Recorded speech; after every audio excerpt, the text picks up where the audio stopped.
מקבלים ממני הגדרה ועוד כל התשובות שלכם צריכות להתחיל באות שנבחרה. רמי וגורי, אתם מתחילים. הנה שרון ואולמרט מתלוצצים עם שמעון פרס.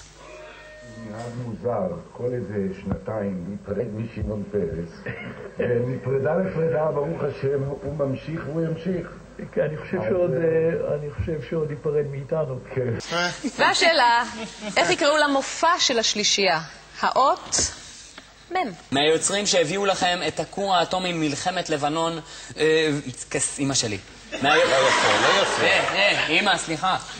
זה חלק מהטרילוגיה, אין מה לעשות. הכור האטומי, מלחמת לבנון וכוש של האמא של גורי, עכשיו לא חושב.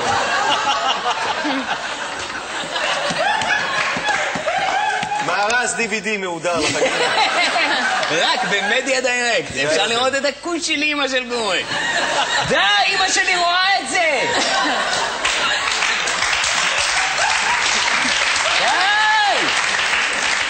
מעניין מה יצליח יותר, ה-DVD של פסטיבל מספרי סיפורים של אבא של גורי או של הכוש של האמא של גורי? אולי צריך לשלב בין השניים. אפשר לסתום את המוצא! או הכוש של האמא של גורי מספר סיפורים. חבר'ה, לאן הגענו? מדובר באמא שלי! לא נכון, מדובר בכוש של האמא שלי. תפסיק פה! מה אתה רמי? בן אדם! קח את הננה שלך! אני לא רוצה את הננה הזאת!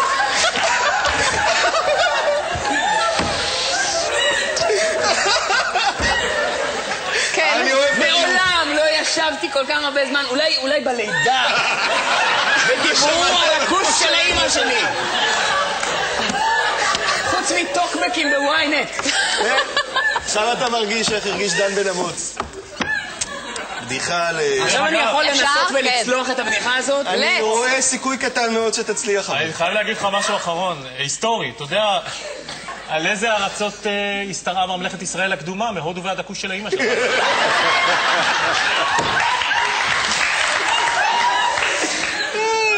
די, מספיק כבר. לא, אני חושב לוותר על הבדיחה הזאת.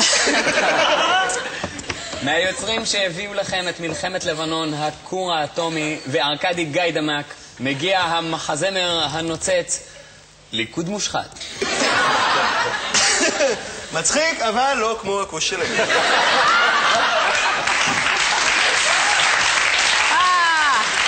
היי גורי, איך היה לך היום? היה מצוין, דיברנו על הכוש של האמא שלי. ואם זה אמא שואלת, דיברנו על הכוש שלי. שלך. שלה.